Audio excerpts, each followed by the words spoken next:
Hello again everyone, Saka here and welcome to Microsoft Flight Simulator 2020, and today we are going to take a look at all of the racetracks that the NASCAR Cup Series races on. One thing to remember is these tracks are meant to be seen from several thousand feet in the air, and if you see grandstands and accurate signage, that means these tracks were imported with photogrammetry. So let's take a lap at Daytona International Speedway and you can see markings there and accurate grandstand placement. That's not going to be a constant as we go through all of the tracks. You'll know when you see them, tracks that have been sort of configured by the artificial intelligence using satellite and area photos to try to approximate what the track is made of, and then a track like Daytona here that has accurate building placement, towers and all that good stuff. It was compiled using photogrammetry, meaning a bunch of pictures were taken of Daytona and a 3D model was made. And as you can see there on the backstretch, we've got the Budweiser party porch. And if you're a fan, that kind of dates the track just a little bit, so you know about, what year this was configured. You probably saw a bunch of construction there on the front stretch for the Daytona Rising project, but overall not bad. And it's a really good marker for approach into Daytona Beach International Airport, as it usually is, that iconic shot of Air Force One taking off and all that good stuff.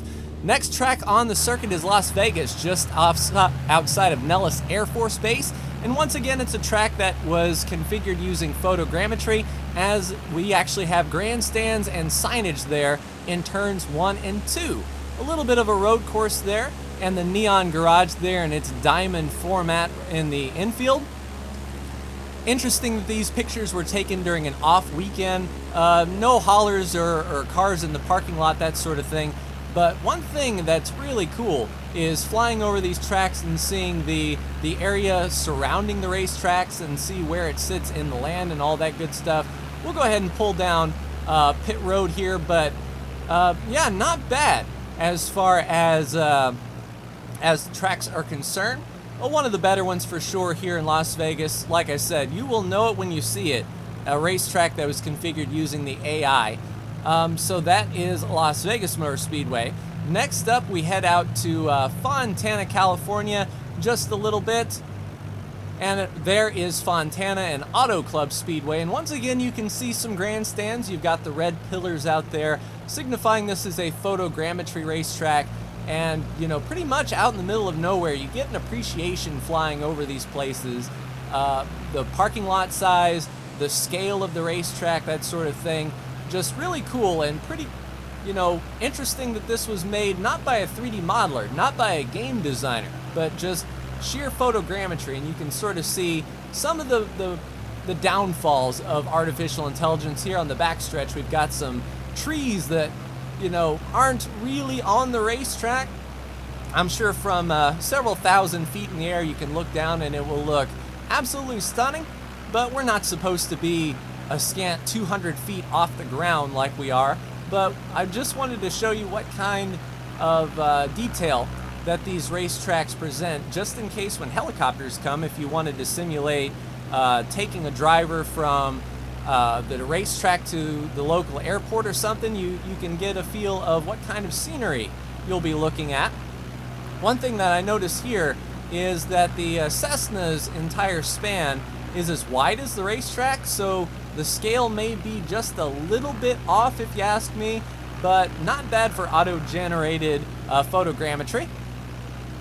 And next up after Auto Club is ISM out here in Phoenix. And once again, another photogrammetry racetrack with the signage boards outside the grandstands. You've got the track markings there, and it looks like a little bit of activity here on the racetrack with some haulers and whatnot. Basically, the artificial intelligence looked at satellite data, and if it sees a semi, it will try to place a semi in its accurate location. Let's fly over Rattlesnake Hill here. And it'll sort of be dated here because the start-finish line will be just outside of this turn. The old placement for the start-finish line, as we pass by right there's the start-finish line. So this rendition was done before the reconfiguration to move the start-finish line back over here. But all in all, a very good representation of ISM and Phoenix. Got those sponsors down there. Pretty cool stuff indeed. Next up is Atlanta Motor Speedway in Hampton, Georgia, getting a little bit of a frame drop. A lot of trees out here, but once again, accurate signboards in turns 1 and 2, meaning this is a photogrammetry racetrack. You'll know it when you see it. So not a bad rendition of Atlanta Motor Speedway here. Not a whole lot of activity in the infield, but the suites and everything off of turns 3 and 4 is there, and as well as the grandstands and the suites at the start-finish line. But really out here in the middle of nowhere, struggling with frames. I'll have to try to tweak my graphic settings just a little bit so that the foliage doesn't kill my frames too awful much. But yeah, coming down pit road, yeah, good suites, scoring pylon, good grandstand, looking really, really good. Not bad at all. Flying over, we have the the Folds of Honor 500 markings there on the infield, and accurate signboards here in turns 1 and 2 with all those sponsor logos. Yeah, Aaron's, O'Reilly, Coca-Cola, Sprint, Papa John's. Pretty cool stuff indeed. And this is where things start to fall apart. This is not a photogrammetry racetrack. Miami Homestead Motorsports Racing Complex Facility, Speedway, and Tire and Lube Center. You can sort of see where the grandstands are meant to be. It's placed a garage or a block of housing. And that's one thing you'll notice for racetracks that are not photogrammetry scanned, is that the artificial intelligence sees those grandstands from a top-down perspective, and it can't figure out exactly what is supposed to be there. So we've got a long block of buildings there, and as we come around to the backstretch where all of those palm trees would be lining the wall, we actually have trees on the racetrack. So the trees have sort of bled over.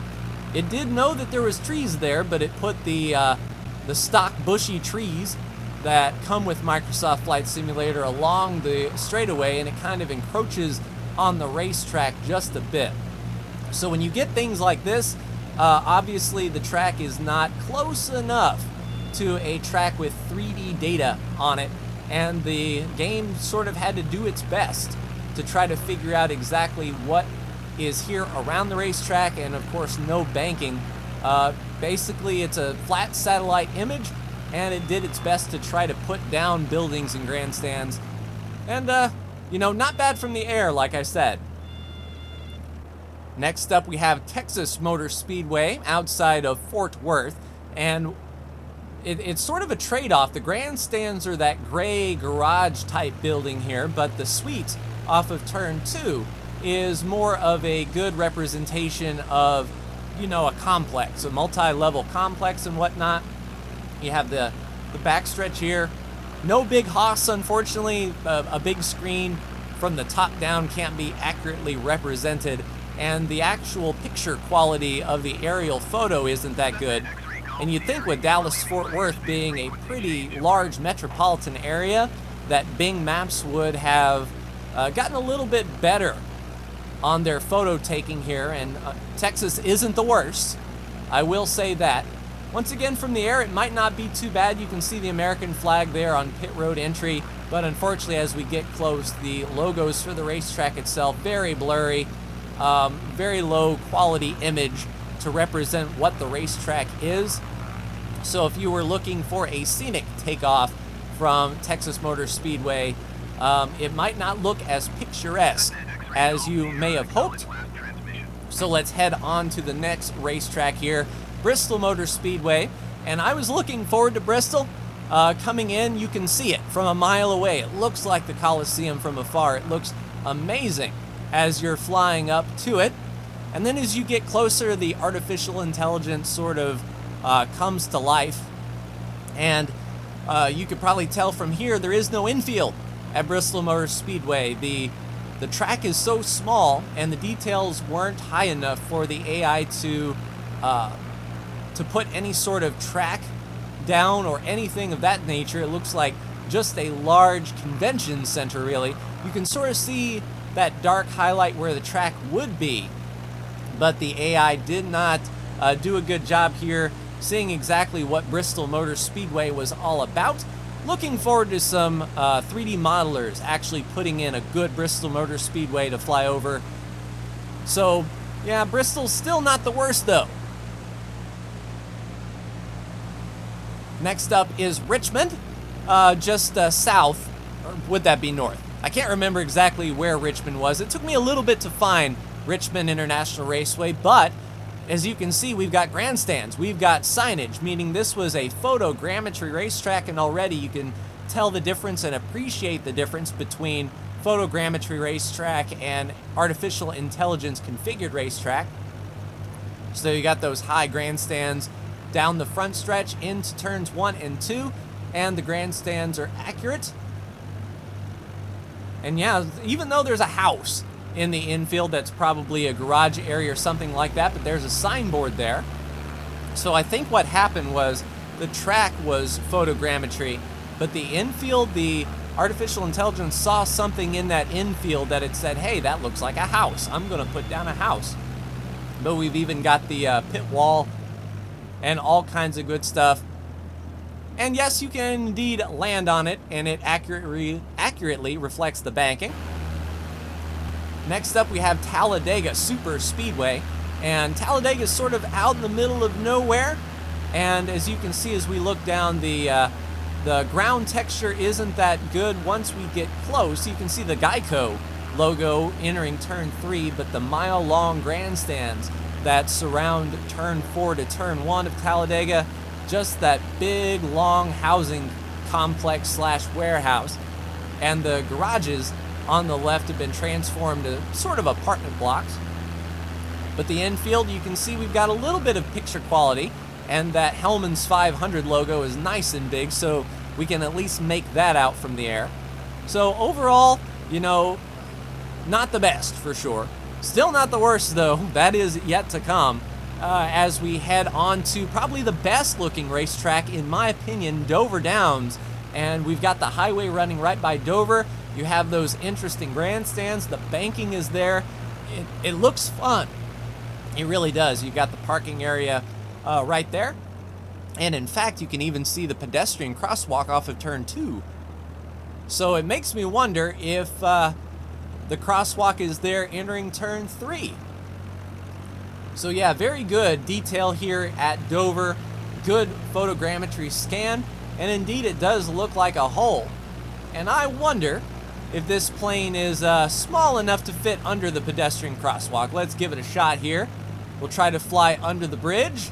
Looks like we're clear. Huh.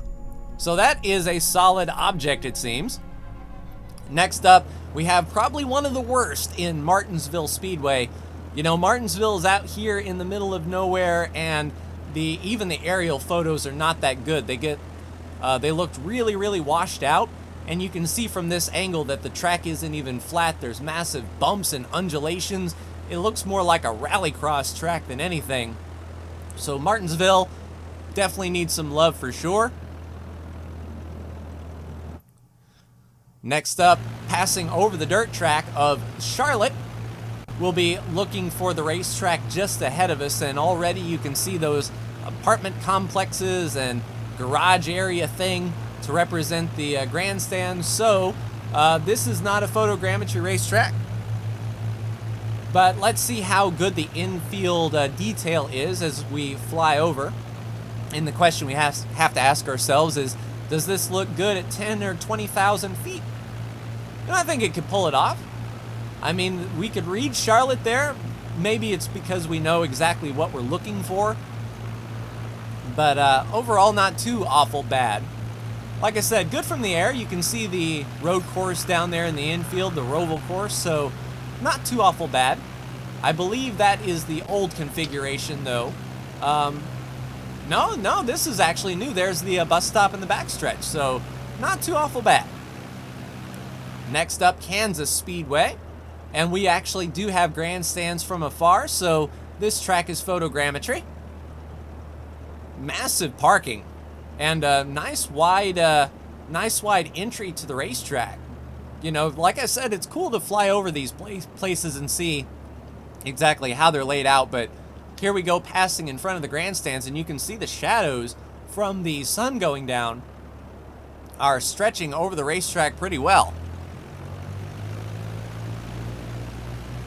Looking for any appropriate signage here on the infield, passing the start-finish line. So, yeah, a little bit, you know, less detailed than, say, Daytona, but at least there is photogrammetry data to represent the grandstands there and some banking in the racetrack. So, you know, Kansas, decently done.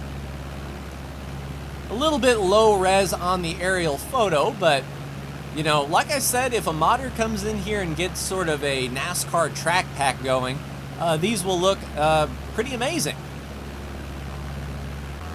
After Kansas, we have Michigan up in Brooklyn. Nice and green, a lot of trees around, but once again, pretty much out in the middle of nowhere. And as we get closer, you can see those grandstands represented by that big office block. Looking at the actual ground texture, we can barely read the Geico restart zone. We can barely see victory lane, and Michigan, the logo on the infield, is one big white blur. So not the greatest representation of Michigan for sure. That's one that needs to be touched up. Next, we are in Sonoma, and you can see the road course. The drag strip will be right below us, and we will be taking a lap over the old configuration, as the Cessna doesn't like to pull the carousel. But there's turn one into the elevation change going into these bumps right here. And it looks like that when this satellite photo was taken, there were cars actually on the racetrack. So the game did not put vehicles driving on this like it would for a road. But when this photo was taken, there must have been a track day or something. And then there is the turn toward the S's.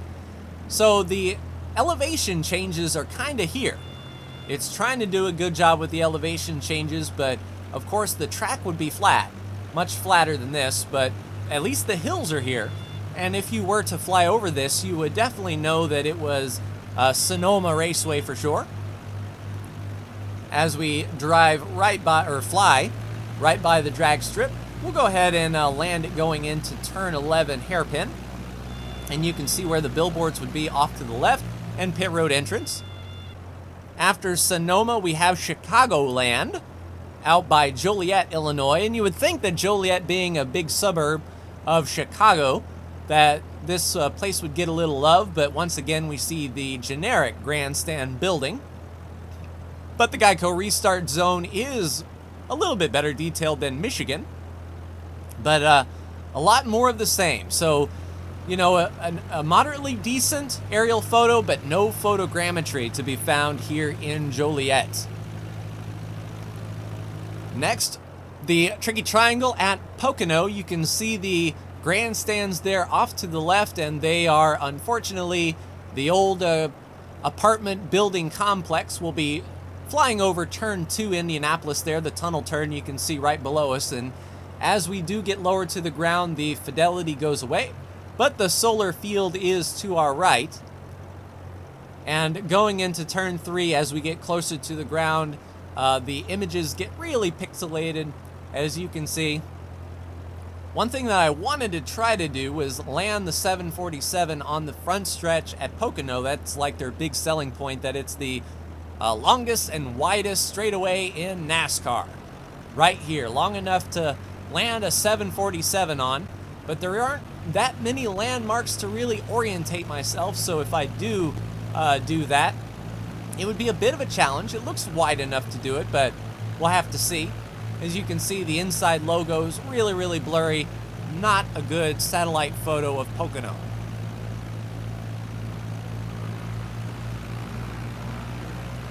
Next up, we head to Speedway, Indiana, for my home track, the Indianapolis Motor Speedway.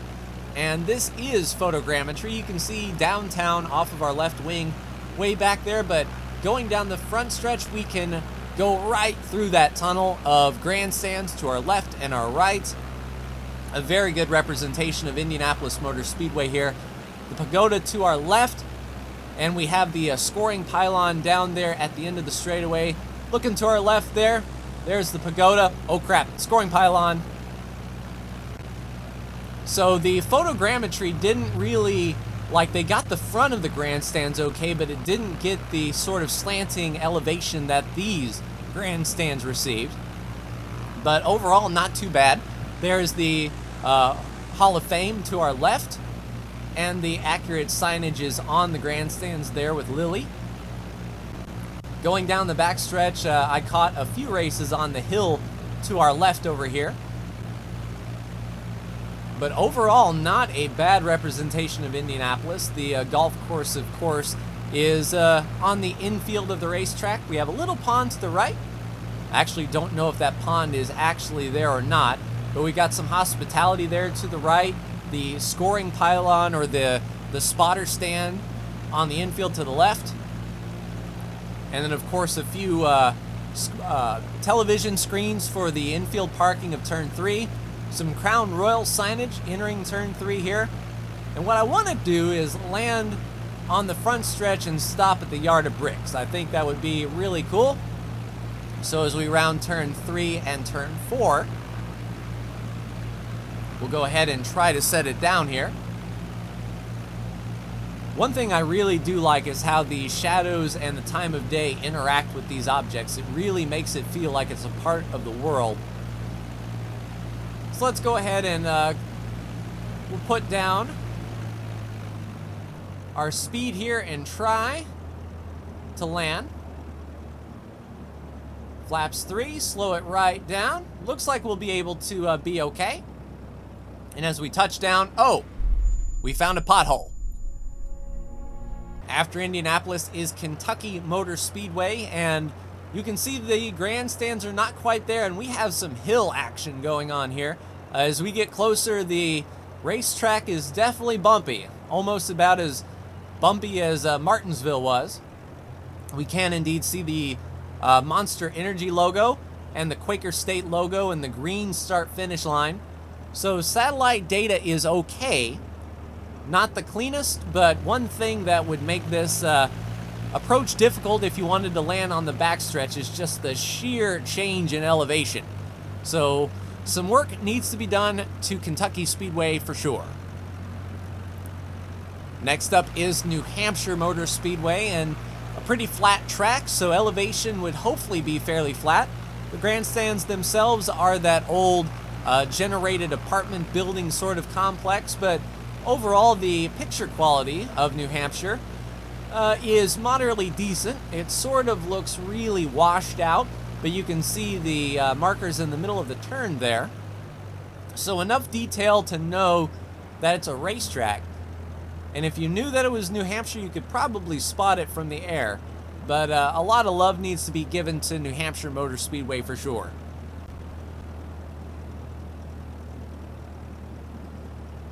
Next up, we head to the Finger Lakes region. In fact, that's a Finger Lake out in front of us. And there is Watkins Glen International Speedway with the boot section right below our landing gear.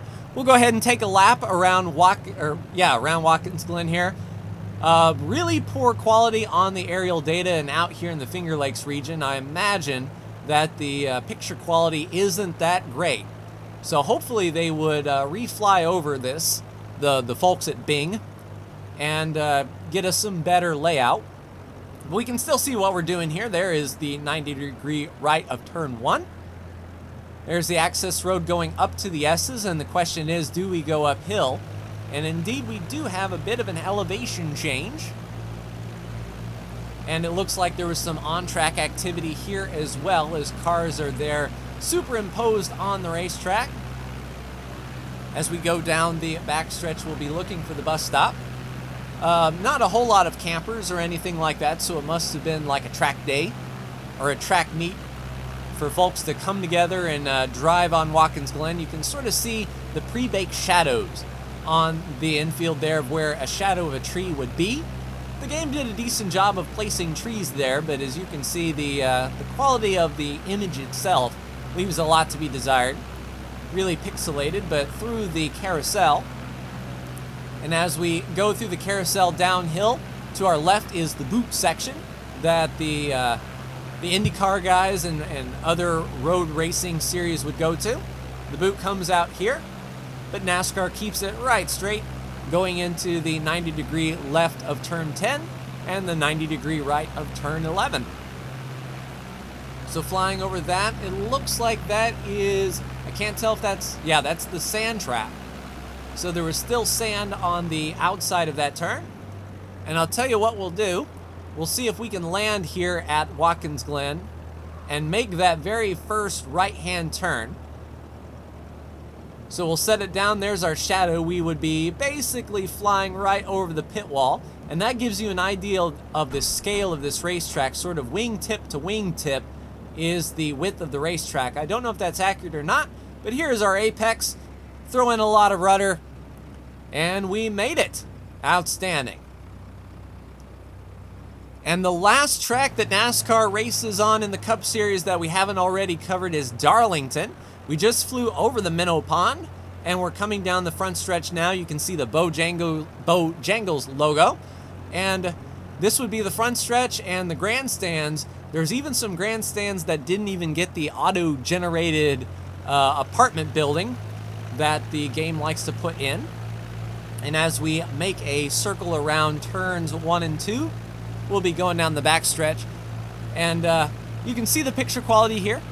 One thing that I want to say before this video closes is this game is moddable, and anyone with a source development kit and 3D software can definitely come back through and place a good 3D version of these racetracks down in these positions and give us NASCAR fans a really cool experience of, say, flying a driver out of a heliport to the local airport and then flying back to Charlotte if we so desire.